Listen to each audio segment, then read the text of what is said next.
કલિકાલાનલે દગ્ધાન જીવાન સ્ત્રાતું સમુદ્યતઃ રાજચંદ્ર સુધા સિંધુર નમસ્તસ્મૈ સ્મરામ્યહં મોક્ષમાર્ગસ્ય નેતારં ભેત્તારં કર્મભૂભૃતાં જ્ઞાતારં વિશ્વતત્ત્વાનાં વંદે તદ્ગુણલબ્ધયે જીણાણાય ગુણંતાણં સૌવં મોક્ષકારણં સુંદરપી સબુદ્ધિયે સૌવભવાણિ વંદનમ.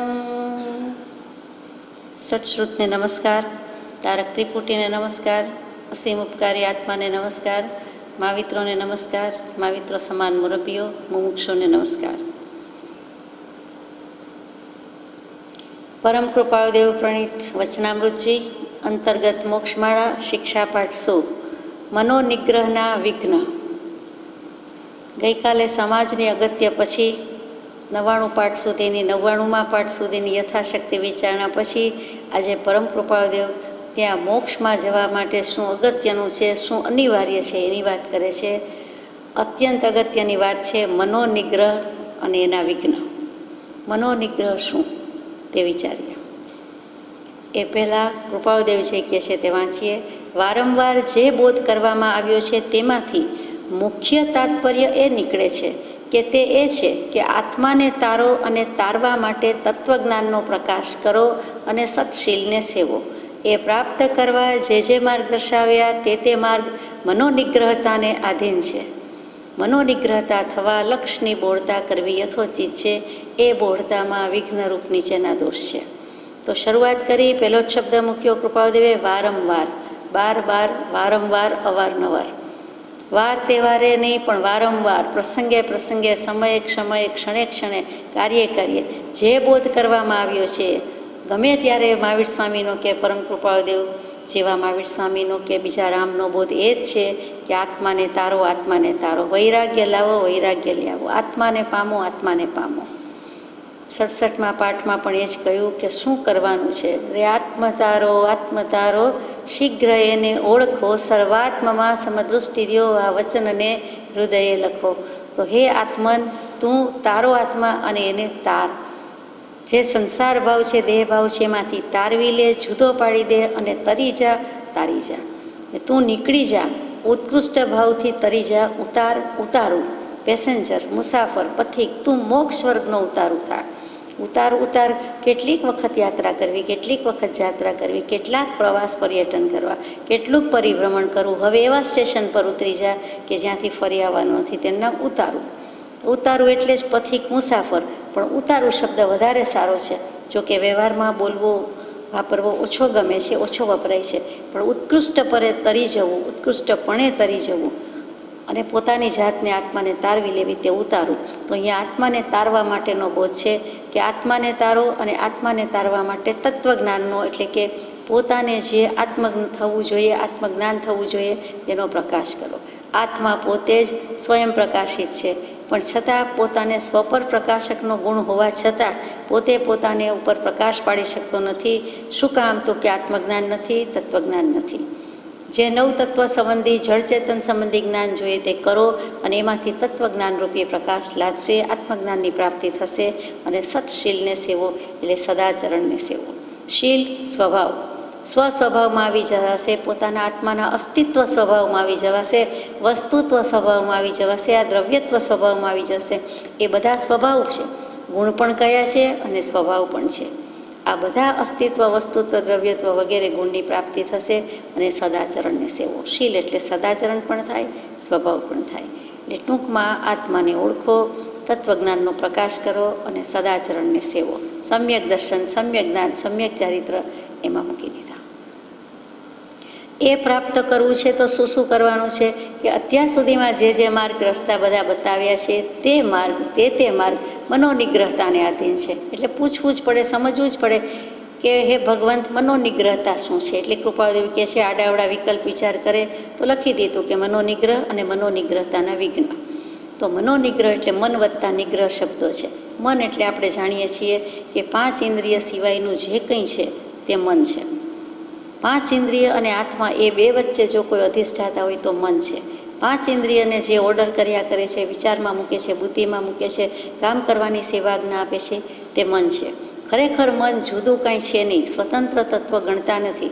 એટલે 5 ઇન્દ્રિય છઠ્ઠું અનિન્દ્રિય એવું મન, ઇન્દ્રિય નથી તેવું મન. અને એના ઉપર કોની સત્તા છે? તો આત્માની સત્તા છે. એટલે આત્માની સત્તા વડે દેહ પ્રવર્તે જાણ, એ આપણે વ્યાખ્યાન સરમાં વિગતવાર લીધું છે. તો એ 5 ઇન્દ્રિય એ મન અને એના ઉપર પણ જે કંઈ છે તે સત્તાધીશ આત્મા છે. મનને નિગ્રહ કરવો એટલે શું? તો કે નિવત્તા ગ્રહ. ગ્રહ એટલે ગ્રહણ કરવું, પકડવું. અને નિગ્રહ એટલે અટકાવવું, દમન કરવું, અંકુશમાં રાખવું, નિયમનમાં રાખવું. જે કંઈ છે તે નિગ્રહનો અર્થ એ થાય છે. એને અવરોધી રાખવું, અવરોધવું અને પકડી રાખવું. આ બધા અર્થ બેસે છે કે મનને પકડવું, મનને અવરોધવું, મનનો નાશ કરવો અને મન હોવા છતાં મનને મૂકી દેવું.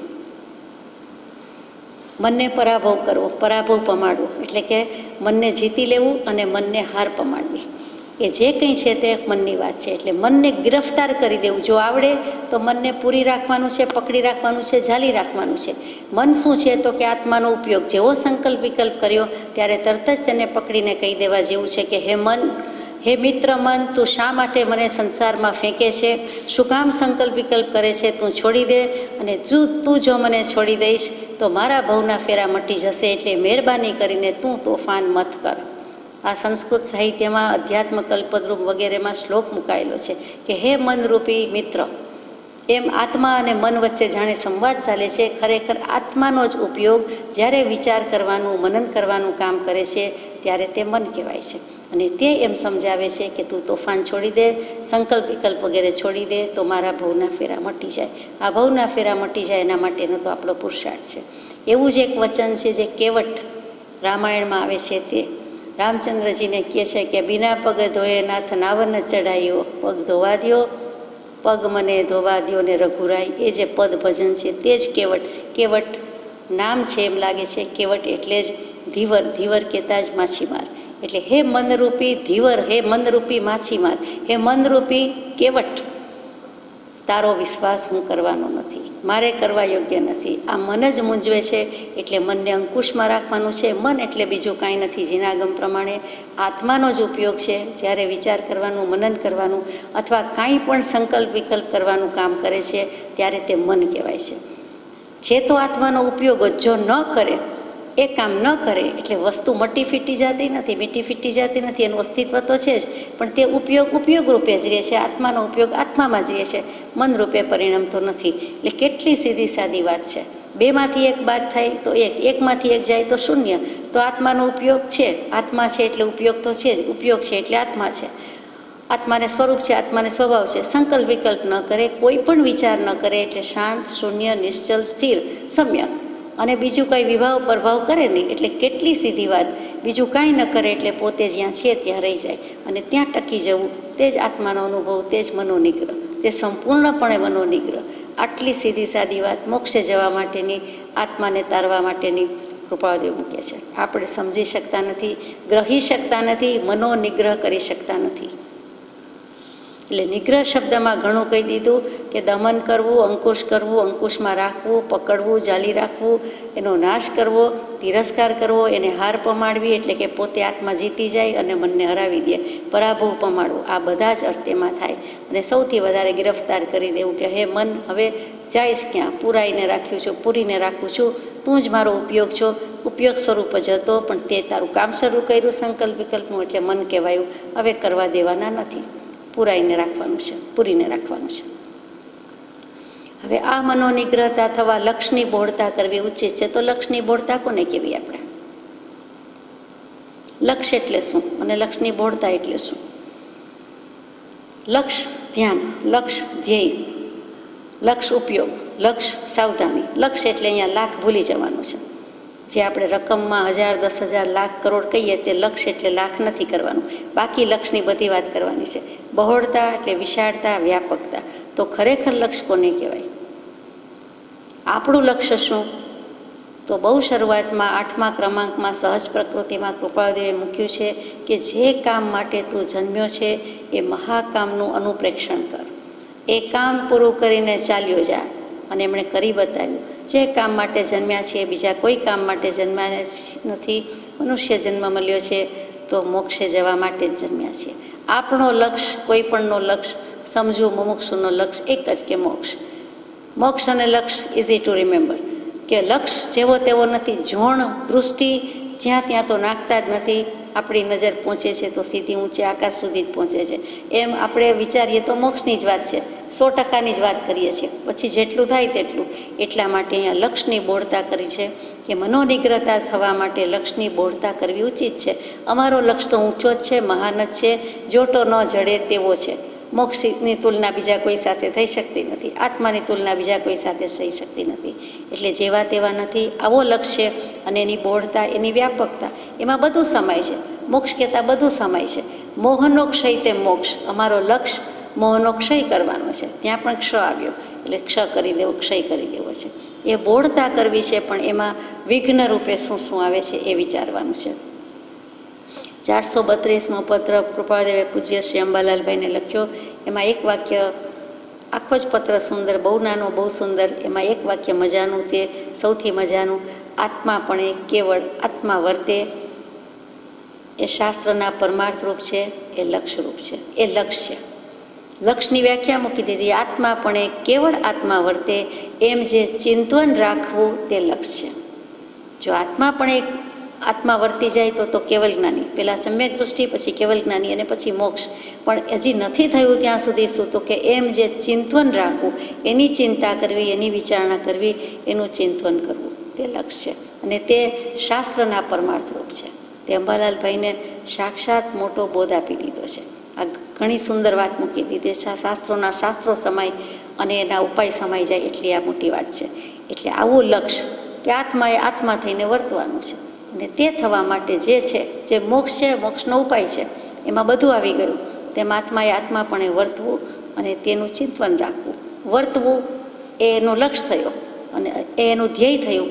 અને પછી એના એ પ્રમાણે વર્તે તો એને લક્ષ્ય રાખી દીધો કહેવાય, લક્ષ્ય બાંધી દીધો કહેવાય. એટલે અહીંયા લક્ષ્ય અને લક્ષ્યની બોળતા. હવે એવા લક્ષ્ય માટે વિઘ્ન તો હોય જ. સારા કામમાં 100 વિઘ્ન. વૈરાગ્ય આડે વિઘ્ન ગણા. એટલે અહીંયા મોક્ષે જવામાં પણ વિઘ્ન છે, લક્ષ્યની બોળતા કરવામાં વિઘ્ન છે. તો કૃપાળુદેવ બરાબર આપણને ઓળખે છે.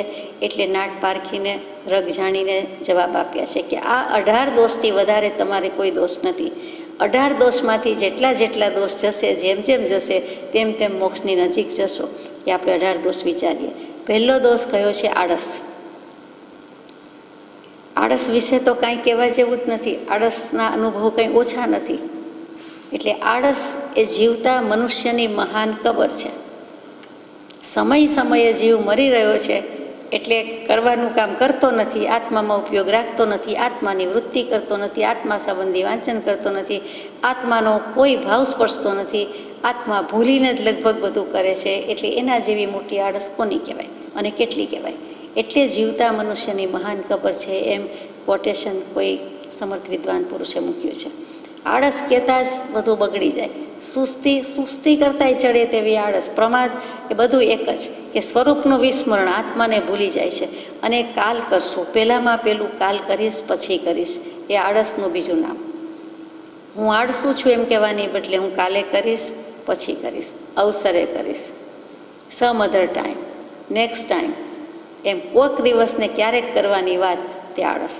ને જેમ જેમ પેઢી બદલાય છે તેમ તેમ આળસનું પ્રમાણ વધતું દેખાય છે આપણને. જેટલી વયોવૃદ્ધ, ધર્મવૃદ્ધ, જ્ઞાનવૃદ્ધ વડીલોને આળસ નહીં હોય એટલી યુવાનોને છે, અને યુવાનો કરતાં બાળકોને છે. એમ આપણને સમજાય. દેખીતા ગમે તેટલા એક્ટિવ હોય તો પણ આળસ તો ખરી જ. ઊભવામાં, બેસવામાં, સૂવામાં, ઉઠવામાં, જાગવામાં, તરત ઊભા થવામાં, એમ નાને પાયેથી માંડીને કોઈ પણ એંગલથી જુઓ તો આળસ ને આળસ છે જ. કામ કરવાની આળસથી થી માંડીને ધર્મના કાર્યમાં આળસ, એની પણ વાત લઈ લીધી છે. અહીંયા તો વ્યવહારથી કે પરમાર્થથી બધી રીતે આળસ છે. હવે આળસ હોય તો આપણને મન અંકુશ કરવામાં આડું ક્યાં આવે? મને એવો પ્રશ્ન થાય. માનો કે આળસ છે, આત્માનું કામ ન કરે, પણ એમાં મન ઉપર અંકુશ ન રાખી શકે તો કે ન રાખી શકે. આળસને હિસાબે કામના ઢગલા થતા જ જાય, ચડતું જ જાય. એટલે પછી કેટલુંક તો કરવાનું જ છે, અને એને કારણે મન એમાં વ્યસ્ત રહીએ કે મારે આ બાકી છે, બાકી છે, બાકી છે. અને એટલે આળસથી વધુ ને વધુ કામના ઢગલા થાય, મન અંકુશ મારીએ નહીં, અને મન હંમેશા બોજા નીચે દબાયેલું રહે. આપણી હકીકત છે, આપણો અનુભવ છે, એટલે આપણે એમાં કાંઈ કહી શકીએ એમ નથી. તો એક આળસ છે એ છોડવાની છે. કૃપાળુદેવે તો પ્રમાદ વિશે બહુ જ કીધું છે કે જેણે પ્રમાદનો જય કર્યો તેણે પરમપદનો જય કર્યો. જો આળસ જીતી લીધી તો એ બધું જ જીતી ગયો. પ્રમાદનો જય એટલે આળસનો જય, અને એને પરમપદનો જય એ મોક્ષે ચાલ્યો જાય, ત્યાં સુધીનો પુરુષાર્થ ઉપાડે. એટલે આળસ કરવા જેવું તો નથી જ. બીજું મૂક્યું છે અનિયમિત ઊંઘ. આમ તો ઊંઘવાની જ આજ્ઞા નથી, છતાં દેહ લઈને બેઠા છે તો કૃપાળુદેવે કૃપા કરી 6 કલાકની ઊંઘ આપી, 2 પ્રહરની ઊંઘની છૂટ આપી છે. તો 2 પ્રહર એટલે 6 કલાક, એમાં સ્વીકારી લે. બીજા એકેય પ્રહરમાં આજ્ઞા પ્રમાણે કરવાનું નહીં, પણ ઊંઘની તો હા પાડી છે એમ કરીને પેલા 6 કલાક બાંધી લે. તો એટલી ઊંઘ કરે, પણ આ તો અનિયમિત છે, કોઈ સ્થળનું સમયનું ભાન જ નહીં, અને ગમે ત્યારે ગમે તેટલું ઊંઘ્યા જ કરે, ઊંઘી જ જાય. વધુ ઊંઘે, ઓછું ઊંઘે, વહેલા મોડું ઊંઘે, એટલે અનિયમિત. ઊંઘનો કોઈ નિયમ નહીં તો તે પણ નડે. તેને કારણે મન અંકુશમાં ન રહે. તેને કારણે કેટલીક વખત ગમે ત્યારે ઊંઘ આવે ન આવે એટલે શરીર ઉપર અસ્વસ્થતા આવે, મન ઉપર ભારણ વધે, એના શ્વાસોચ્છ્વાસ પણ ઓછા લેવાય. જેટલા લેવાવા જોઈએ, જેટલો ઓક્સિજન મળવો જોઈએ એટલો ન મળે, એટલો પ્રાણવાયુ ન મળે, ઓક્સિજન ન મળે, એટલે પણ એને બધી ગડબડ થાય. આ બધું જ પરિણામ છે તે આપણે જાણીએ છીએ. દેહના ડૉક્ટર તો કહે છે કે અનિયમિત ઊંઘ જેવું કોઈ ખરાબ વસ્તુ નથી, એટલે ઊંઘાડવાનો પ્રયત્ન કરે, પણ એના જેવી કોઈ ખરાબ દવા નથી, આપણે એમ કહી શકીએ. એટલે બંને વસ્તુ ખરાબ છે, પણ અનિયમિત ઊંઘને કારણે કોઈને સ્વપ્ન પણ આવે, અને સ્વપ્નમાં એટલે કે સારી ઊંઘ ન લઈ શકે તો સ્વપ્નમાં પણ સારું માઠું જુએ, દેખે, વિકલ્પ કરે. એટલે આ અનિયમિત ઊંઘથી દિવસે કે રાત્રે, સ્વપ્નમાં કે જાગતા, આપણે જોઈએ તેવી સ્વસ્થતા રાખી શકતા નથી, મન અંકુશમાં રહેતું નથી. એટલે શરીરમાં પણ સુસ્તી જ રહ્યા કરે, સ્ફૂર્તિનો અભાવ લાગે, અને એને કારણે દિવસ બગડે. આપણી ભાષામાં દિવસ બગડ્યો, રાત્રે ઊંઘ બગડી, ઊંઘને કારણે રાત બગડી, અને પછી દિવસ બગડ્યો. તો અનિયમિત ઊંઘ પણ મનોનિગ્રહમાં આડું આવે છે. એટલે આહાર, વિહાર, નિહાર, નિદ્રા અને નિયમિતતા ઉપર કૃપાળુદેવે પણ ઘણો ભાર મૂકેલો છે. ત્રીજું કારણ, ત્રીજું વિઘ્ન, વિશેષ આહાર. આહાર ને નિદ્રા વધાર્યા વધે, ઘટાડ્યા ઘટે. જેટલો આહાર વધારવો એટલો વધારી શકાય, ઘટાડો એટલો ઘટાડી શકાય, એવું જ ઊંઘનું છે. તો અહીંયા પ્રમાદમાં પણ એ જ લાગુ પડે છે કે જેટલી આળસ ઘટાડવી એટલી ઘટી શકે. જેવું આહાર નિદ્રાનું છે એવું જ આળસનું છે. વિશેષ આહારમાં શું થાય? આહાર તો લેવો પડે, દેહ છે, જન્મ મરણ છે, તો જ્યાં સુધી દેહ છે તો ટકાવવા માટે લેવું પડે, એની ના નથી, પણ વધુ માત્રામાં લે છે, વિશેષ આહાર લે છે. વધુ ક્વોલિટી વાઇઝ કે વધુ ક્વોન્ટિટી વાઇઝ? તો કે અહીંયા ક્વોન્ટિટી વાઇઝ, કે વધુ જમે છે, વધુ વસ્તુ લે છે અને વધુ માત્રામાં લે છે અને વધારે જમે છે. એને કારણે આપણે જાણીએ છીએ કે તરત જ કાં પેટમાં ભાર લાગે છે, અને કાં તો હૃદય પર ભાર લાગે, કાં તો મગજ પર ભાર લાગે, કાં તો ઊંઘ વધારે આવે, કાં તો પ્રમાદ થાય, અને કાંઈક ને કાંઈક એને ગડબડ રહ્યા કરે. કારણ કે જમવું એટલું જોઈએ કે જેથી કરીને પેટમાં જે આહાર છે એને મૂવમેન્ટ કરવાની, પચવાની થોડીક જગ્યા મળે, થોડોક અવકાશ મળે. એ મળતું નથી. થોડીક જગ્યા પાણીની રાખવી જોઈએ, થોડીક જગ્યા એ મૂવમેન્ટની અને હાલવા ચાલવાની, એટલે કે ગેસ છે જે શરીરમાં રહેલો એને હરવા ફરવાની થોડીક છૂટ હોવી જોઈએ. એ છૂટ રહેતી નથી એ વિશેષ આહારને કારણે, અને તેને કારણે બધા પ્રોબ્લેમ શરૂ થાય. એટલે મન અંકુશમાં ન રહે. પેટમાં દુખે છે, પેટમાં દુખે છે થયા કરે, માથું દુખે થાય, અથવા તો બળે છે થાય. આ બધામાં કોઈક વખત વિશેષ આહાર કારણભૂત છે. એમાં વળી ગરિષ્ઠ આહાર હોય, ભારે ખોરાક હોય, મિષ્ટાન હોય, પકવાન હોય તો વળી વધારે થાય. કોઈકને તળેલું ન ફાવે, કોઈકને ગળ્યું ન ફાવે, કોઈને ખારું ન ફાવે, કોઈકને ખાટું ન ફાવે. આ બધું ભેગું થાય એ પણ એક વિશેષ આહારનો જ પ્રકાર છે. માટે સૌએ બધાએ આપણે સપ્રમાણ જમવા જેવું છે એમ અહીંયા બોધ મળે છે. જો મનને અંકુશમાં રાખવું હોય તો આ પણ આપણો ક્યારેક તો જીવનમાં અનુભવ થયો જોઈએ કે વિશેષ આહાર લેવાઈ જાય તો શું પરિણામ આવે છે, એટલે ખબર છે. ચોથું, ઉન્માદ પ્રકૃતિ. તે શું? ઉદ્વત્તા મદ ચડી જાય તેવી પ્રકૃતિ. તો ઉન્માદ પ્રકૃતિ એટલે કેટલીક વખત ક્રોધમાન માયા લોભ એટલા બધા કશાય થઈ જાય છે, તે બધા જ એમાં ક્રોધ એ ઉન્માદી પ્રકૃતિ છે. એ ક્રોધ આવે છે એટલે ફાવે તેમ બોલે, ફાવે તેમ વર્તે, અને ફાવે તેમ વર્તે બોલે એટલે બીજું કાંઈ નથી, ઉન્માદ છે. જેમ મદમાં કોઈને કેફ ચડે, મદિરા લીધી હોય, દારૂ શરાબ ખરાબ છતાં લીધું, કદાચ લીધું, ભૂલથી લીધું, બીજાએ લીધું, જોઈ લીધું, તો તેને જેમ સ્વ સ્વરૂપનું ભાન રહેતું નથી, પોતે શું ક્યાં છે કેમ છે કાંઈ ભાન રહેતું નથી, તેવી જ રીતે જેને પણ ક્રોધ આવે છે, અગર બીજા કેટલા કશાય થાય છે, એ મનસ્વી રીતે વર્તે છે, તદ્દન સ્વચ્છંદે વર્તે છે, ફાવે તેમ બોલી જાય છે, ખબર પડતી નથી, તો ત્યાં કંટ્રોલ રહેતો નથી, તે ઉન્માદ છે. એટલે ઉન્માદી પ્રકૃતિ પણ કરવા દેવી નથી. ઉન્માદ થાય તો મન અંકુશમાં છે જ નહીં, તે વખતે જે સ્વચ્છંદ છે મનસ્વી છે. મનનો રોલ એટલો બધો છે તો કે એક કશાયમાં સ્થગિત થઈ જાય છે, સ્થિર થઈ જાય છે. મન બીજું કાંઈ કામ કરતું નથી, પણ ત્યાં જ જડબેસલાક રીતે બેસી જાય છે, તો એ ઉન્માદ પ્રકૃતિ છે. પાંચમું માયા પ્રપંચ. એ તો આપણે ખાસ કરીએ એવા નથી, ક્ષમાપનામાં બોલીએ તેટલું જ કે હું નિરંતર પ્રપંચમાં પડ્યો છું, બાકી આપણે બહુ કરીએ તેવા નથી. તેમ છતાં કૃપાળુદેવ લખે છે એટલે આપણે સ્વીકારવું જ પડે કે માયા પ્રપંચ આપણે કરીએ છીએ એટલા ભાગ્યે જ કોઈ કરે. મનુષ્યોને માન સૌથી વધારે છે, તેમ છતાં તિર્યંચોને માયા વધારે છે, પણ મનુષ્યને માન હોવા છતાં બીજા કશાય પણ છે જ, સૌથી વધારે માન છે. એમાં કંઈ ને કંઈ કપટ વેતરવામાં, માયા કપટ કરવામાં કાંઈ ને કાંઈ બિઝી હોય છે, કાબતરા કરે છે, અને કાંઈ ને કાંઈ વ્યૂહરચના ચક્ર યોજના રજૂ કર્યા જ કરે છે, સ્ટ્રેટેજી ઘડ્યા જ કરે છે. તેને કારણે મન ક્યાં હોય તો કે મન આત્માનો ઉપયોગ આવી જ બધી વસ્તુમાં હોય, એ અંકુશમાં ક્યાંથી રહે, સ્થિર ક્યાંથી થાય? એનું મન આવા કારભારમાં લાગી પડ્યું છે, આવા વહીવટમાં વ્યસ્ત છે, એટલે એ મન સ્થિર કરી શકતો નથી, આત્મા સુધી આવી શકતો નથી. અને જ્યારે પ્રપંચ કહે છે ત્યારે વેદાંતની દૃષ્ટિમાં પ્રપંચ એટલે ઘણું મોટું સ્વરૂપ છે, જેવો તેવો શબ્દ નથી. સાદી ભાષામાં કહું તો 5 ઇન્દ્રિયના વિષયમાં જેટલું મન પ્રવર્તે છે તે બધો જ પ્રપંચ કહેવાય છે. તો એ તો પ્રપંચ વર્તે જ છે. કાયા જીભ નાક આંખ કાન 5 ઇન્દ્રિયના 23 27 વિષય 240 252 વિકાર, એમાં તો રચપચ છીએ જ, રથપથ છીએ, એ સિવાય શું કરીએ છીએ? એટલા માટે માયા પ્રપંચને કારણે મન સ્થિર થતું નથી, કોઈને કોઈ રીતે ત્યાં જકડાયેલું છે. છઠ્ઠું છે અનિયમિત કામ. એક તો કામમાં આળસ, પણ માનો કે શરૂ કર્યું તો અનિયમિત, આજનું આજને કાલનું કાલ જો થઈ જતું હોય તો કોઈને કામ ચડી જાય નહીં.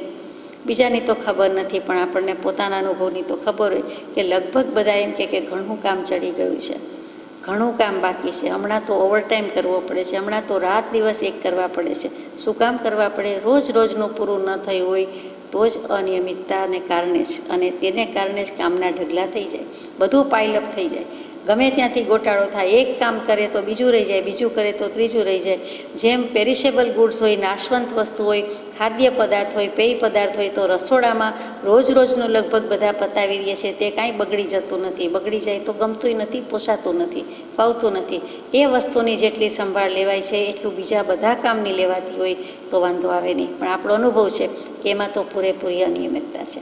એટલે અનિયમિત કામ, એટલે નિયમપૂર્વક નથી કર્યું એ પણ ખરું, આજ્ઞાપૂર્વક નથી કર્યું એ પણ ખરું, જેવું જે રીતે જેટલું કરવું જોઈએ નથી કર્યું, એટલે કરવા ગયા ને બગડી ગયું, ન આવડ્યું, ન ફાવ્યું, ભૂલાઈ ગયું, ભૂલ થઈ, એ પણ ખરું, એ પણ અનિયમિતમાં આવે.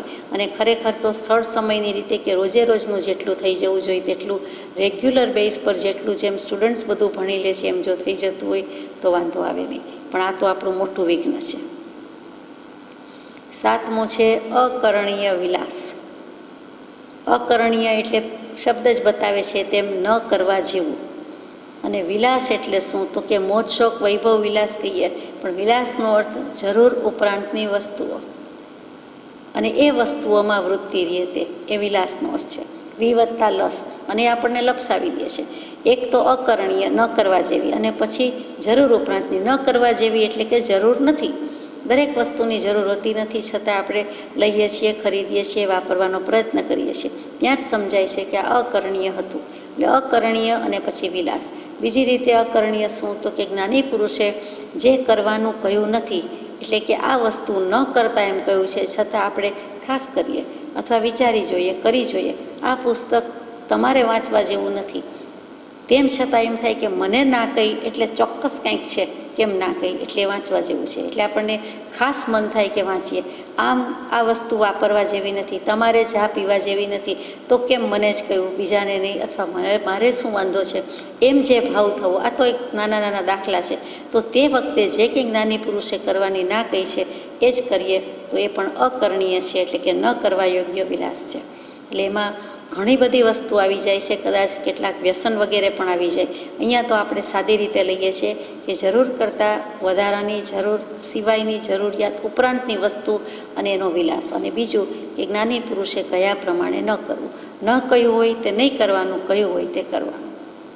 જે વસ્તુ વાપરવાની કે જે વસ્તુ કરવાની ના કહી કે જે ગામ જવાની ના કહી તેમાં પછી આપણે કરવા જેવું નથી. છતાં કરીએ છીએ એટલે મન આપણું ત્યાં જ રહે છે. મુખ્ય મુદ્દો એ છે કે મન આપણું ક્યાં અટકી રહે છે, જેથી કરીને આપણે અંકુશમાં રાખી શકતા નથી. તો કે આ બધી વસ્તુ અને આ બધી આજ્ઞા આપણને પકડી રાખે છે, જકડી રાખે છે. 8મું છે માન. માનમાં તો કાંઈ કહેવાનું મન ન થાય. એક મનની વાત અને મને કાનો માં લાગી ગયો. એટલે મનજીભાઈને માન, મન અને માન. માન ક્રોધમાન માયાલોભવાળું અભિમાન. તો કે મનુષ્યોને સૌથી વધારે માન છે. કૃપાદેવે તો લખી દીધું, જગતમાં માન ન હોત તો મોક્ષ અહીં જોત.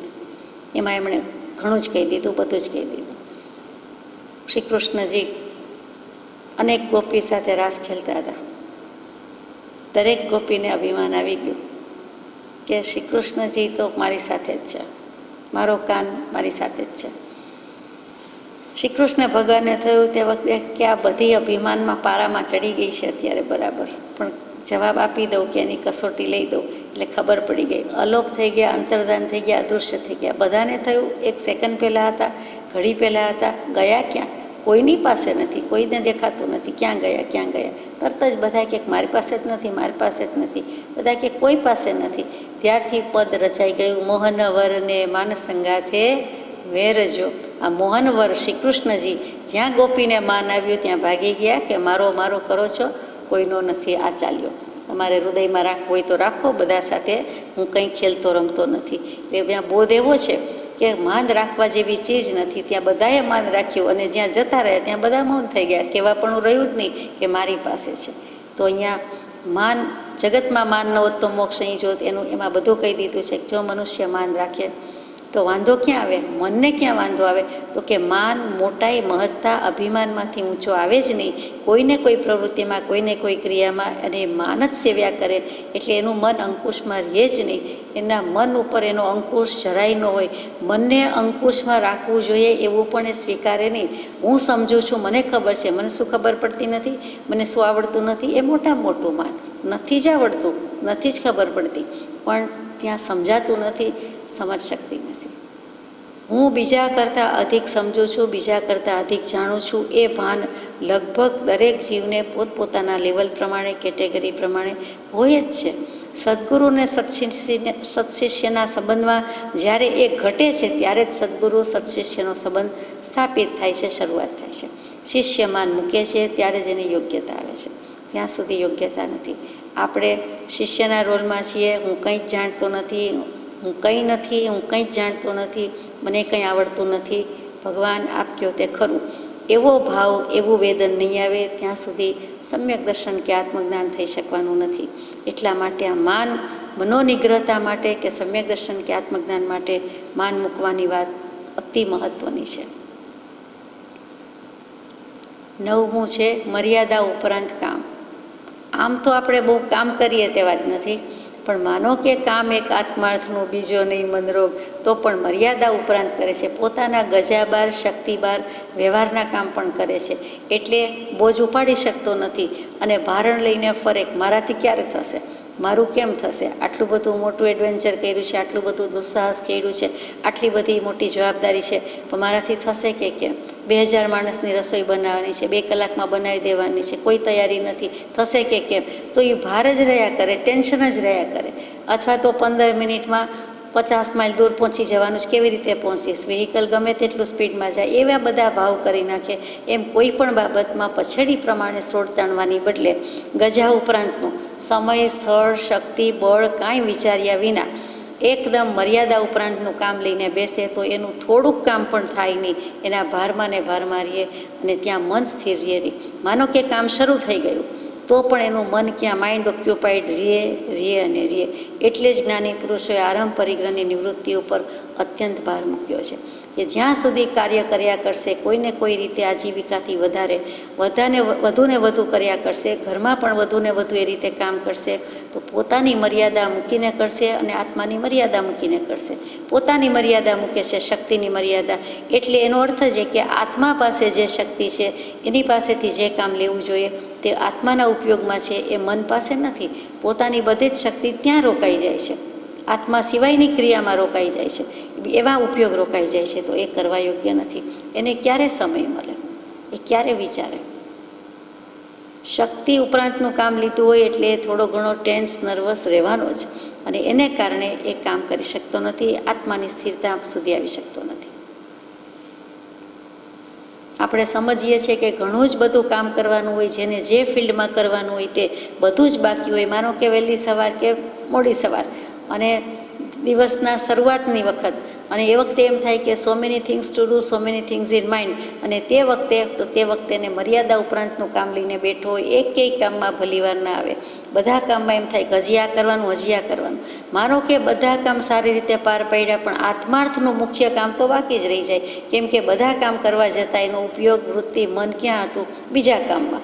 આત્માનું તો એ સાઈડ ગૌણ થઈ ગયું. છેલ્લે વારો આવે, પછી રાત્રે પણ ઊંઘ ના આવે ત્યારે કે ઊંઘ ના આવે ત્યારે હું કૃપાળદેવનું થોડું વાંચું, સાંભળું અને ભક્તિ કરું, જેથી ઊંઘ આવી જાય. એટલે ઊંઘની દવા તરીકે, ઊંઘના ઉપાય તરીકે સત્શાસ્ત્રનું વાંચન કરીએ, સાંભળીએ, તો એમાં કાંઈ ભલીવાર થાય નહીં. એમાં કાંઈ એ વિઘ્ન જ છે. મન સ્થિર તો રહી શકતું નથી. આખો દિવસ તો બધી પ્રવૃત્તિ કરી, તો મન સ્થિર ક્યાંથી થાય? જે 23 કલાક કર્યું હોય એ જ 24મી કલાકે ધર્મ ધ્યાન કરવા રહીએ ત્યારે બધું આડું આવે, ઉપસ્થિત થાય, ખડું થાય. એટલે એ પણ આપણને મનની ચંચળતામાં આડું જ આવે છે, મનને ચંચળ બનાવે છે. 10 હું આપ વડાઈ. બધા વિઘ્નોની વાત છે, દોષની વાત છે, જરાય કેવી ગમતી નથી. પણ હવે આપણી જ વાત છે, આપણા જ દોષની વાત છે, અને આપણે જ કહેવાની, એટલે બહુ ગમે એવું તો નથી, પણ કયા વિના ચાલે એવું નથી. તો આપ વડાઈ શું? આત્માને વડો માનીને આત્માની પ્રશંસા કરે તો સારી વાત છે. આપ કહેતા આત્મા, આપ કહેતા તમે. આ તો પોતે પોતાની જ બડાઈ હાંકે, બડાશ હાંકે, બણગા ફૂંકે, તે સ્વસ્તુતિ કયો કે આપ વડાઈ કયો, એ બીજું કાંઈ નથી પણ માનનો જ ભાઈ કે માનની જ બેન છે. સ્વસ્તુતિ આપ વડાઈ એટલે માનની બેન. માન કુંવર છે, માન ભાઈ, અને આ બેન છે, કે પોતે પોતાની સ્તુતિમાંથી ઊંચો ન આવે. કોઈ પણ વસ્તુની વાત થતી હોય, કોઈ પણ વાત હોય, તો તરત જ આપણને આપણા ઉપર એપ્લાય કરવાનું મન થાય કે આટલું તો મને પણ ખબર છે, આટલું તો મને પણ આવડે છે, અથવા હું પણ આમ હતો, હું પણ આમ હતી. તો એ બધું શું? તો કે તરત જ આપ વડાય. એ માન આવ્યું ત્યારે હું કાંઈ જ નથી એવો ભાવ રહેતો હોય તો કેટલું સારું. હું કાંઈ નથી, હું કાંઈ જાણતો નથી, ખબર નથી. અને જ્યારે ઓફકોર્સ જરૂર પડે છે ત્યારે સેલ્ફ ઇન્ટ્રોડક્શનની જેમ કહેવું પણ પડે, આપણું નામ, ગામ, ઠામ જે કાંઈ હોય તે. એની ના નથી. એમાં રાગ અને દ્વેષના, ક્રોધ, માન, માયા, લોભના કોઈ અંશ ન હોય તો નિર્દોષ છે, નિર્મળ છે, પવિત્ર છે. મોટે ભાગે એ વખતે જીવ ભૂતકાળમાં સરીને એનું વેદન જુદું થઈ જાય. ત્યારે હું આમ ભણતો, હું આમ હતો, હું આમ કરતો, એમ એ વખતે ભૂતકાળની સ્મૃતિમાં અને આખો ભાવ બદલાઈ જાય. એ તટસ્થ રીતે કહી શકતા નથી, વિતરાગ પરમાત્મા કહી શકે છે.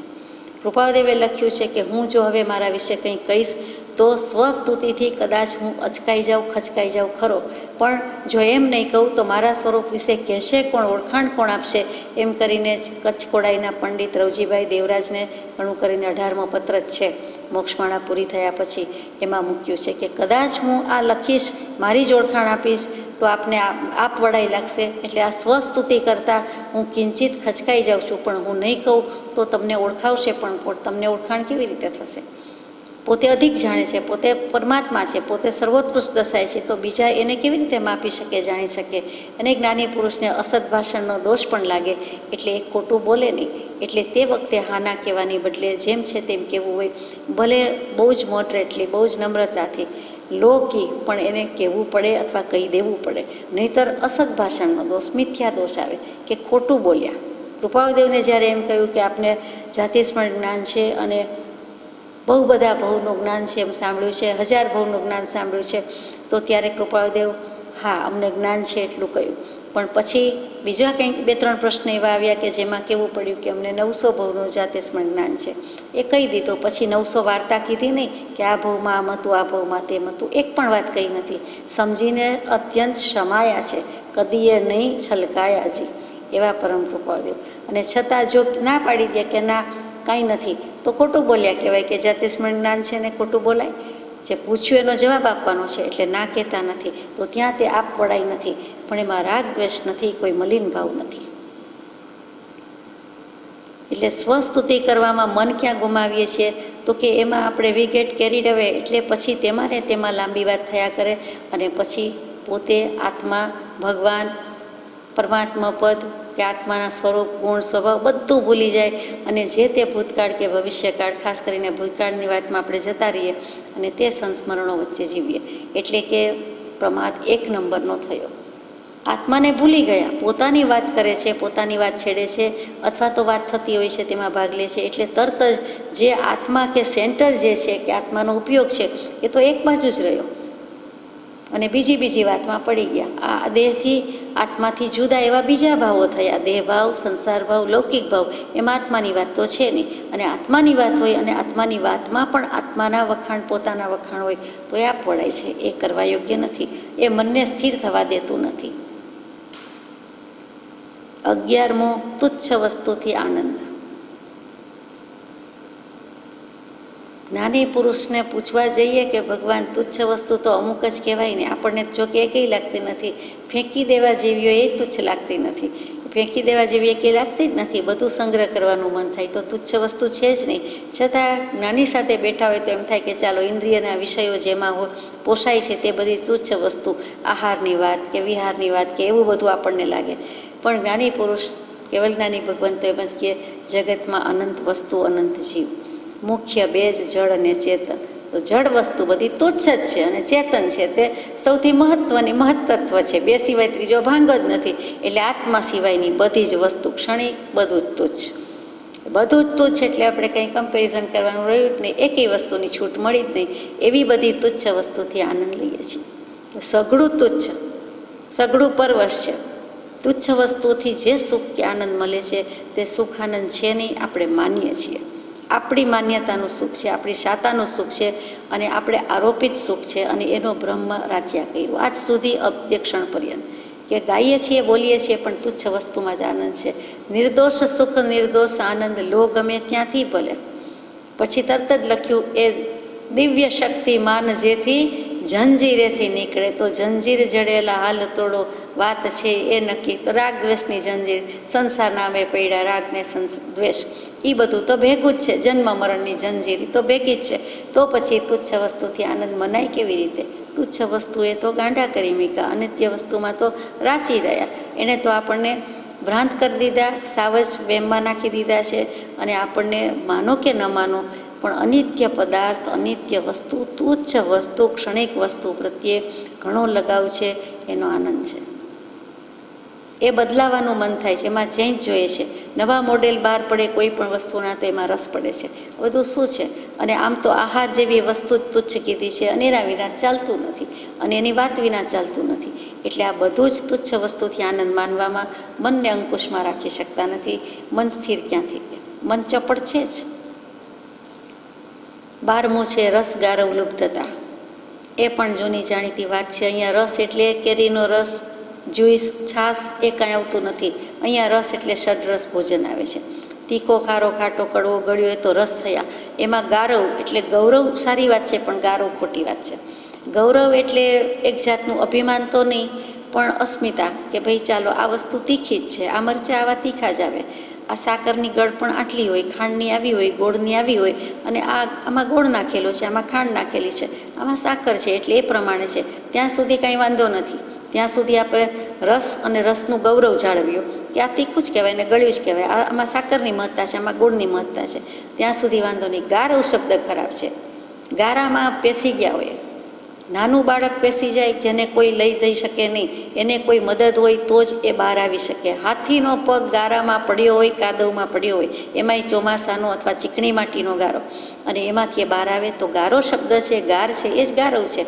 એવી રીતે ગીધ કેટલો લોભી લાલચુ વૃત્તિ માટે ગીધનું જ દૃષ્ટાંત અપાય. એના શિકાર પ્રત્યેની એની જે લાલચ કે લોભ કે લાલસા હોય એવી ગીધ વૃત્તિ એ પણ ગારો છે. તો આપણને આહારના કોઈ પણ રસ કે સ્વાદ પ્રત્યે જ્યારે જ્યારે આવું થાય છે ત્યારે કાં તો ગીધ જેવા કહેવાય અને કાં તો ગારામાં પડી ગયેલા કહેવાય.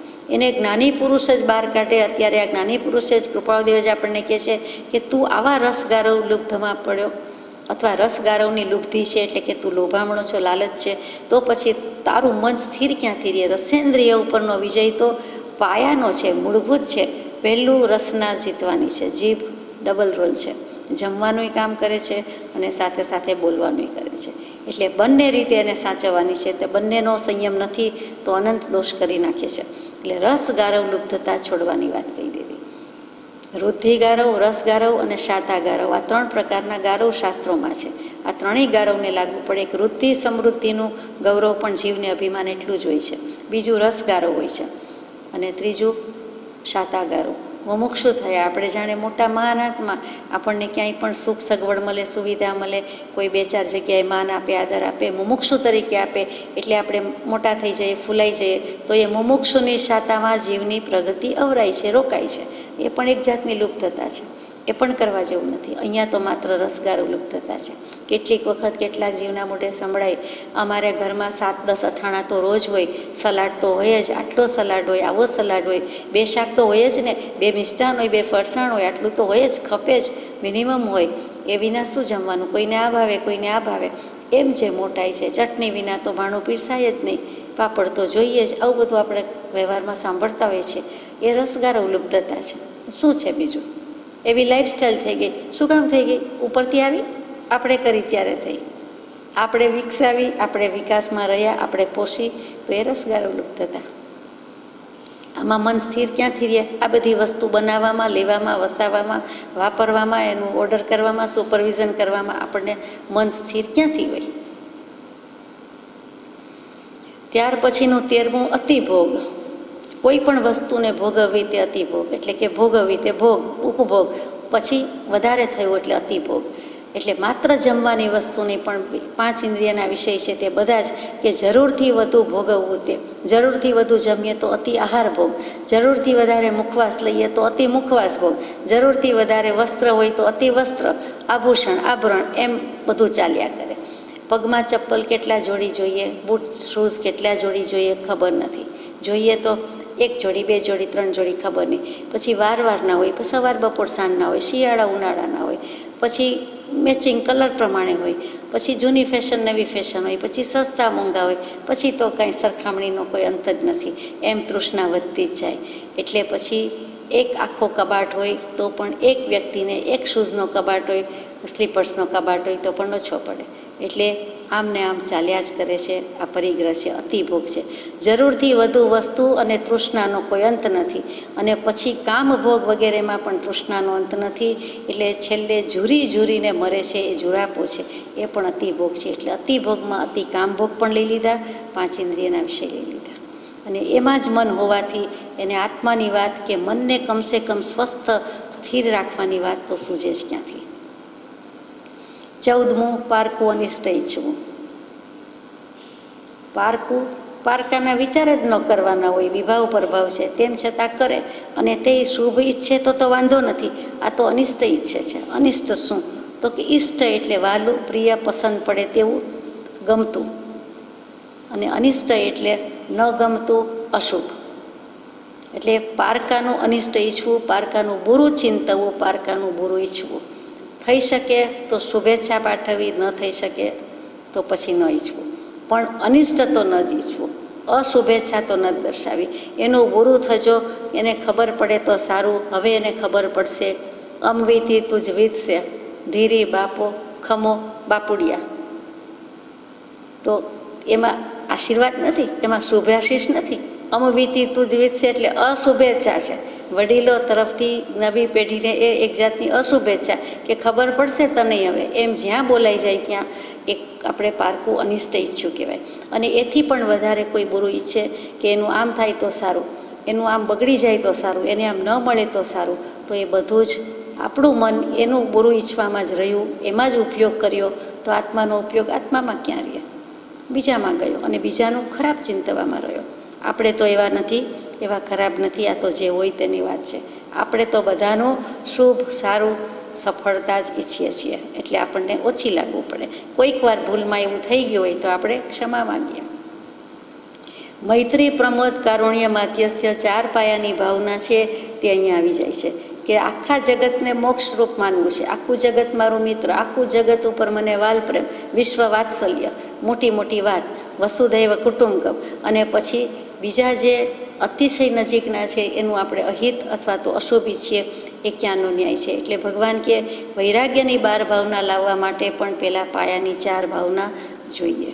એ 4 ભાવના ઉપર વૈરાગ્યની 12 ભાવના અને તેના ઉપર તે તીર્થંકર કર્મ ઉપાર્જન કરવાની 16 કારણ ભાવના. બાકી સીધી ભાવના થતી નથી. અને આ બધી ભાવનામાં મૂળ શું? તો કૃપાળદેવે સીધું સટ કહી દીધું, સાવ સાદું, આત્મ ભાવના ભાવતા જીવ લહે કેવળ જ્ઞાન રે. આત્મા એ જ ભાવના ભાવવાની છે, આત્મભાવના જ ભાવવાની છે. એટલે ભાંગામાં ન પડે તો એકમાત્ર આત્મભાવના. 15મું કારણ છે કારણ વિનાનું રડવું. રડવું નથી, હસવું રડવું તે નથી. રડવું એટલે કમાવું, કારણ વિનાનું કમાવું. પુષ્પમાળામાં એક સુંદર વચન હતું કે તું શ્રીમંત હોતો, જો તું શ્રીમંત હોતો, લક્ષ્મીનો એટલે કે પૈસાના ઉપયોગ કરવામાં ધ્યાન રાખજે. એટલે કે લક્ષ્મીનો ઉપયોગ બરાબર કરજે, ધ્યાન રાખજે. અને કારણ વિનાનું રડતા વિચારજે, અટકજે. તારે જો કારણ ન હોય, હેતુ ન હોય, હવે કમાવાની જરૂર ન હોય તો તું અટકી જશે. બહુ કમાયા, બહુ રડ્યું, બહુ બધા માટે કર્યું, પોતાના માટે કર્યું, પણ હવે ખરેખર કારણ છે? કોઈ દિવસ કારણનો તો અંત આવવાનો નથી, કારણનું નિવારણ થવાનું નથી. તો પછી કારણ શોધીને વિચારવું. જરૂર હોય તો રડવું, નહીતર નહીં.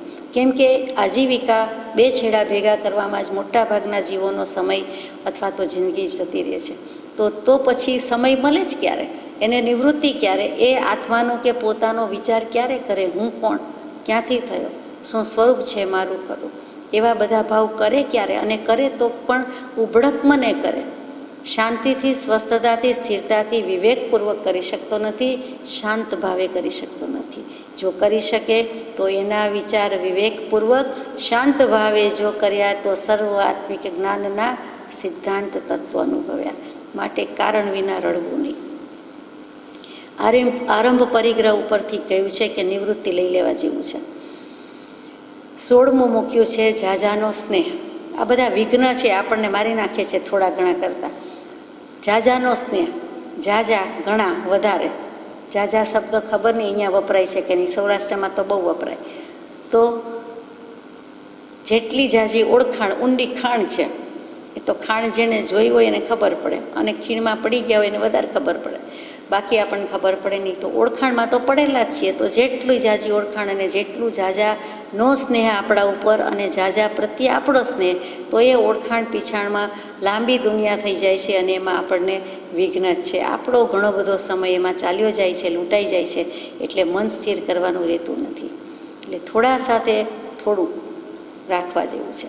આ તો ઝાઝાનો સ્નેહ, એ પણ કરવા જેવો નથી. ઘણાને public contact, public relations, social relations બધું બહુ પાર વિનાનું હોય, અપરંપાર હોય. એને જરાય ઘડીની ફુરસદ ન હોય, ઘડીની નવરાશ ન હોય. ત્યારે એમ થાય પૈની પેદાશની ને ઘડીની નવરાશની. પૈની પેદાશ નથી જ, આત્માની કોઈ પેદાશ નથી. કોઈ ઉપયોગને એક જરાક વાર માટે પૈ જેટલો અંદર જવા જેવું મળતો નથી, એવો સમય નથી, ચાન્સ નથી. તો ક્યાંથી થાય? 17મું છે અયોગ્ય સ્થળે જવું. અયોગ્ય સ્થળે જવું બહુ જ ટૂંકામાં લખ્યું છે કૃપાળદેવે. એટલે કોઈ પણ જીવે અમુક સ્થળે જવા જેવું હોતું જ નથી. જેમ કે 7 વ્યસન ત્યાગ કરાવે છે, તેમાં વેશ્યાગમન, પરસ્ત્રીગમન કે પરપુરુષ ગમન, તો એ જવા જેવું નથી. એને ખાસ આ અનુસંધાનમાં લખ્યું છે. બીજા કેટલાક જુગારના અડ્ડા હોય છે તો ત્યાં જવા જેવું નથી. એમ 7 વ્યસન જ્યાં જ્યાં સેવાતા હોય, જે રીતે સેવાઈ જતા હોય, ત્યાં ક્યાંય જવા જેવું નથી. તેનું નામ અયોગ્ય સ્થળે. યોગ્ય, અયોગ્ય. યોગ્ય, સમ્યક, રૂઢું, સારું, ભલું. તો જ્યાં વિષય વિકાર વિશેષ વર્ધમાન થતા હોય તેવા કોઈ પણ સ્થળે જવું નહીં. જો કોઈકને મૂવી જોવાથી એમ લાગતું હોય તો એ પણ ભગવાનની દુનિયામાં, અધ્યાત્મની દુનિયામાં સિનેમા, ફિલ્મ, મૂવી એ અયોગ્ય સ્થળ ગણાય છે. એવા ક્યાંય પણ ધાક મેળાપમાં જવું નહીં, મહાનીતિમાં સમજાવ્યું છે. એવા કોઈ પણ મેળાપમાં, એવી કોઈ પણ મિટિંગ, એવો કોઈ પણ મોટો મેળો લાગ્યો હોય છે તો એ કોઈ મેળામાં જાય નહીં. રાજકોટ જેવામાં જન્માષ્ટમીનો મેળો, બીજે તરણેતરનો મેળો, ત્રિનેત્રેશ્વરનો, એવા મોટા મેળા, લોકમેળા, કુંભ મેળા, એવા બધા મેળામાં જવાનું, માલવાનું એ પણ આ દુનિયામાં અયોગ્ય સ્થળ ગણાય છે. કેમ કે વાંધો કાંઈ નથી, આપણું મન દોડાય છે. આખી તબિયતથી, શરીરથી તો થાકે છે, તનથી, મનથી ને ધનથી, એમાં મનથી થાકી જાય છે એટલે ખલાસ. મન સ્થિર રહેતું નથી. પાછું આવીને તો માથું દુખે છે જ કહેવાનો હોય, વળી ઉપાય જ કરવો પડે કે બહાર ગયા, થાકી ગયા, મૂવીમાંથી આવીને કે સારી ચા પીએ અથવા તો માથું ઉતારીએ. તો ફાયદો શું થયો? જવાનું કામ શું હતું? પણ ગયા વિના ચાલે નહીં. તો એ અયોગ્ય સ્થળ છે. પછી કે મન શાંત નથી, મન ઉપર આપણો અંકુશ નથી. જે સંસ્કારથી જે જોયું છે બધું, તેની આપણા માનસ ઉપર અસર રહેતી હોય છે. એવું કંઈક વાંચ્યું હોય છે તો એવી પણ અસર રહે છે. એવું સ્વપ્ન જુએ તો એની અસર રહે. તો આ બધા અસરકારક શસ્ત્રો છે. એવા સાધન, એવા શસ્ત્રોથી દૂર રહેવાનું છે, એવા સ્થળથી દૂર રહેવાની આજ્ઞા છે. 18મું છે, એકે ઉત્તમ નિયમ સાધ્ય ન કરવો. એકે ઉત્તમ નિયમ સાધ્ય ન કરવો તે વિઘ્ન છે. જિંદગીમાં એકેય નિયમ અને એકેય ઉત્તમ નિયમ આપણે સફળતાથી પાર પાડ્યો કે સાબિત કર્યો કે આપણે એમાં પાર પડી ગયા. તો બધા કહેશે નિયમ તો ઘણા લીધા, એ કંઈ ભંગ નથી કર્યા, પણ ઉત્તમ નિયમ લીધો. એ કંઈ ઉત્તમ નિયમ કોને કહેવો?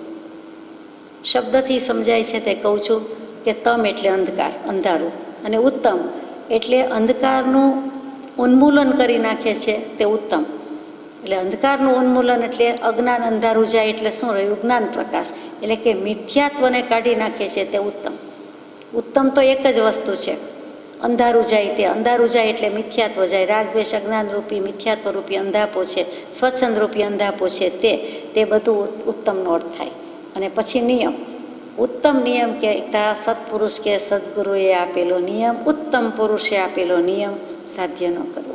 એટલે કે પરમ કૃપાળુદેવની કે સત્પુરુષની એકેય ઉત્તમ આજ્ઞામાં ન રહ્યા અથવા એકેય નિયમ એ રીતે પાળ્યો નહીં, તો એ પણ મન અંકુશમાં રહેવા દેતું નથી. હંમેશા એમ થાય કે કાં તો મેં આવો નિયમ લીધો નથી, લીધો તો તોડી નાખ્યો, કે અતિચાર કે અનાચાર કર્યો, તો એ પણ મનોનિગ્રહ થવા દે નહીં, મન ઉપર અંકુશ રહે નહીં.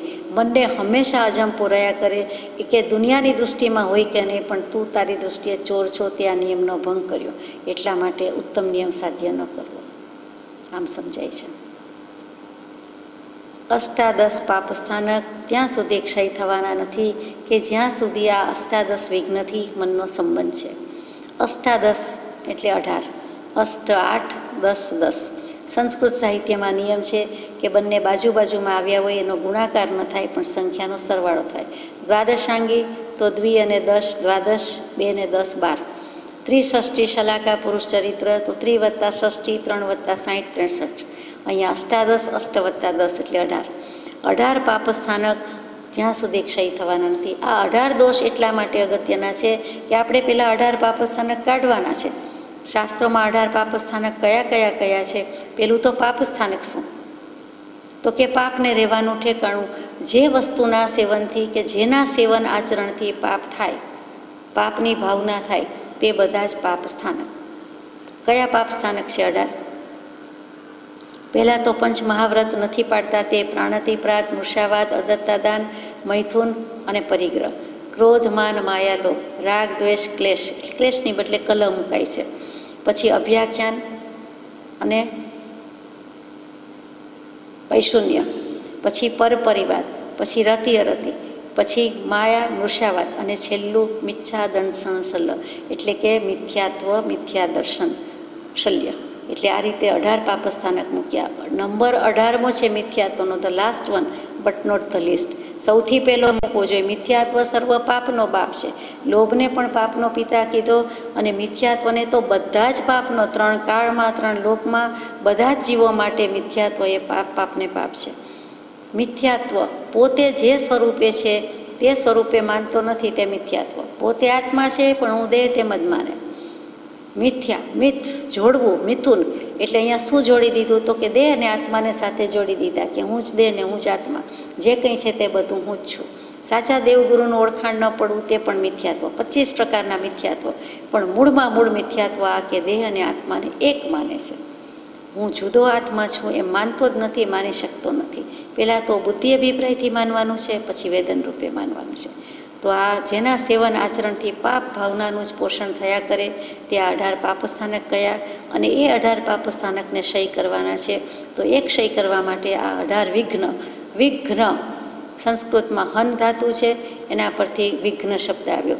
હણી નાખવાના છે, નાશ પમાડી દે છે, આપણા મનને હણી નાખે છે, આત્માના ઉપયોગને સ્થિર રાખવા દેતા નથી, થવા દેતા નથી, એટલે વિઘ્ન છે. અંતરાયરૂપ થયા, ઓબ્સ્ટેકલ્સ છે, અડચણ છે, મુશ્કેલી છે, અને એ બધા ને મનથી સંબંધ છે. એના સાથે મનનો સંબંધ છે, મનોનિગ્રહના વિઘ્ન છે. આ વિઘ્ન શું કામ છે? તો કે મન સાથે સંબંધિત છે. આ અષ્ટાદશ દોષ જવાથી મનોનિગ્રહતા અને ધારેલી સિદ્ધિ થઈ શકે છે. જો આ 18 દોષ જાય તો આપણને મનોનિગ્રહ એટલે કે મન વશ થઈ શકે છે અને ધારેલી સિદ્ધિ થાય છે. ધારેલી કઈ? એક જ સિદ્ધિ ધારી છે, આત્મસિદ્ધિ. બીજી કંઈ કરતા નથી. જે અત્યારે કરવું છે તે મોક્ષ પછી, પહેલાં આત્મસિદ્ધિ કહેતા, આત્મજ્ઞાન કહેતા, સમ્યક દર્શન, તે કરવું છે. સેલ્ફ રિયલાઇઝેશન થશે. ધારેલી સિદ્ધિ પછી મોક્ષ જ છે. એ દોષ જ્યાં સુધી મનથી નીકળતા ધરાવે છે ત્યાં સુધી કોઈ પણ મનુષ્ય આત્મસાર્થક કરવાનો નથી. જ્યાં સુધી મન સાથે નિસ્બત છે, સંકલ્પ વિકલ્પ સાથે આપણે સંબંધ રાખ્યો છે, ત્યાં સુધી આપણો મોક્ષ નથી. સંકલ્પ વિકલ્પ મૂકવામાં બાધા હોય તો કહી દે, એને કહી દે કે મૂકી દે, અને એની મેળે માની જશે. એમ કૃપાદેવે જુઠ્ઠાભાઈને 19-20 વર્ષની વયે લખ્યું છે. એ શું આપણને નથી લખ્યું કે સંકલ્પ વિકલ્પ મૂકવામાં બાધા હોય તો કહી દે? 8 શબ્દો છે. શું કામ રાખે છે? એવી જ રીતે આપણે આત્મા મિત્ર છે ને મન મિત્ર છે, તો આત્મા એ મનરૂપી મિત્રને કહે છે કે તું શા માટે મને સંસારમાં ફેંકે છે? શું કામ સંકલ્પ વિકલ્પ કરે છે? તું છોડી દે તો મારા ભવનો ફેરો મટી જાય અને ફીટી જાય. તો તું મહેરબાની કર, આ તોફાન છોડી દે. સર્વ સંબંધનું બંધન તીક્ષ્ણ છેદીને. તો સર્વ સંબંધનું બંધન તીક્ષ્ણ છે. ક્યારે છેદે? અને તીક્ષ્ણતાથી છેદવાનું છે, કુવાડાથી છેદવાનું છે. તો મનથી જ છેદાય ને. મન એમાં ન જાય, મન સ્થિર રાખે તો થાય. શું કામ સંકલ્પ વિકલ્પ કરે? અતિ ભોગને સ્થળે સામાન્ય ભોગ નહીં, પણ કેવળ ભોગ ત્યાગ વ્રત જેણે ધર્યું છે, તેમજ એ એકે દોષનું મૂળ જેના હૃદયમાં નથી તે સત્પુરુષ મહદભાગી છે. બધું કહી દીધું કે અતિ ભોગની બદલે સામાન્ય પણ કંઈ વાપરતા નથી, ભોગવતા નથી, પણ કેવળ ભોગ ત્યાગ વ્રત જેણે ધર્યું છે, જેણે કામને અંશમાં લઈ લીધો છે, અંકુશમાં લઈ લીધો છે, એવું જે ભોગ ત્યાગ વ્રત, અને બીજા ત્યાગ વ્રત જે કંઈ 7મું ભોગોપભોગ પરિમાણ વ્રત, એ બધું કરી દીધું છે. અને વળી એકેય દોષનું મૂળ જેના હૃદયમાં નથી. એટલે આપણને એમ થાય કે કંઈ ગૃહસ્થોની મુમુક્ષોની વાત છે, એમ તો લાગતું નથી. 18 દૂષણ રહિત જે નિર્દોષ નર થયો છે તે દોષ કે દોષેય નથી, દોષનું મૂળ્યું નથી, એની જડ મૂળથી કાઢી નાખ્યા છે, કાપી નાખ્યું છે. મિથ્યાત્વ જ જેનું કપાઈ ગયું છે. એટલું જ નહીં, 18 દોષણ રહિત, દોષ રહિત દેવ તો સર્વજ્ઞ છે, વિતરાગ છે, કૃપાળદેવ છે. તો કે તે જેનામાં નથી તે પુરુષ એટલે કે તે સત્પુરુષ મહદભાગી છે. તે સત્પુરુષ પોતાને લખતો હોય એવું છે.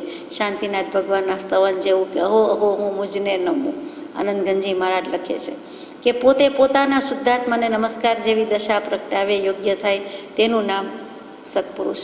અને તેવી દશા આવે ત્યારે કહેવાય એનું નામ મોક્ષ. તો મોક્ષ આપે તેવો નિયમ રાખવાનો છે અને તેવા પુરુષની વંદના કરવાની છે. અહીંયા 18 વિઘ્ન કે 18 દોષની વાત પૂરી થાય છે. આપણને જે સમજાય છે તે કે જે આ બધી વસ્તુના સાર રૂપે કે જે કંઈ છે તે મનથી છે, મન ઉપર આવ્યું. મન છે તો બધું છે. મન છે તો સંસાર છે, મન છે તો મોક્ષ છે. મનઃ એવ મનુષ્યાણામ કારણમ બંધ મોક્ષયો. મૈત્રાયણી ઉપનિષદમાં આવે, બીજા કેટલાક ઉપનિષદમાં પણ આવે. એ જ વસ્તુ અહીં કેવી છે કે મન જ મનુષ્યોને કર્મ બંધ કરાવે છે, મન જ મનુષ્યને કર્મથી છોડાવે છે, ક્ષય કરાવે છે. જે ચાવીથી તાળું બંધ થાય છે તે જ ચાવીથી તાળું ખુલે છે. માટે જે કારણ બંધના તે જ બંધનો પંથ, તે કારણ છેદક દશા તે જ મોક્ષનો પંથ. અને રાગ સહિત રાખ્યા છે તે જ મન રાગ રહિત કરવાનું છે. અને આ બધા 18 દોષને ક્ષયનું કારણ અથવા તેનું નિવારણ જો એક જ વસ્તુ એક જ શબ્દમાં કહેવું હોય, 3.5 અક્ષરમાં કહેવું હોય તો સત્સંગ, સત્સંગ ને સત્સંગ. સત્સંગ હશે તો 18 વિઘ્નો જશે, 18 વિઘ્નો જશે તો 18 પાપસ્થાનક, 18 દોષ પણ જશે. આપણને પ્રસન્નચંદ્ર રાજર્ષિનું દૃષ્ટાંત ખબર છે. કાયોત્સર્ગમાં લીન છે અને એક કંઈક વિચારે ચડી ગયા. પહેલા રાજા હતા, પછી ઋષિ થયા. એમનો સંતાન પુત્ર રાજા લડવા જાય છે તો એ પણ રાજા પાઠમાં આવી ગયા કે બિચારો શું કરશે, સામો જીતી જશે ને દીકરો હારી જશે, કોના દીકરાને કોના રાજપટ. પોતે પહેરેલો મુગટ એ હાથમાં લીધો. કાયોત્સર્ગમાં મુગટ નથી, મુનિ છે, પણ મુગટ લઈને જાણે પોતે શસ્ત્ર વાપરીને સામે લડવા જાય છે. હાથમાં મુગટ આવે છે, ત્યાં માથા પર હાથ ગયો. અરે મુગટ કેવો, આ તો પંચમુષ્ટિ લોચ કરેલો છે. બે આ મુગટ ક્યાં, હું રાજા ક્યાં છું, હું તો ઋષિ, હું તો કાયોત્સર્ગમાં હતો, આ મને ક્યાંથી બધું આવી ગયું. એટલે જો પેલા ભાવમાં એમનો દેહ છૂટ્યો હોત તો 7મી નરકે જાત. અને ત્યાર પછી આવો વિચાર કરે છે, ત્યાં મનના ભાવ ફરી ગયા. પ્રશસ્ત અધ્યવસાય, તીવ્ર શુભ અધ્યવસાય થયો, કેવલ જ્ઞાન દંદોભીનાથ થયો અને મોક્ષે ગયા. કેવલ જ્ઞાન થઈ ગયું. એ કેટલી ગણતરીની સેકન્ડમાં કે મિનિટમાં પતી ગયેલી વાત છે. સજાત્મ સ્વરૂપ પરમ ગુરુ.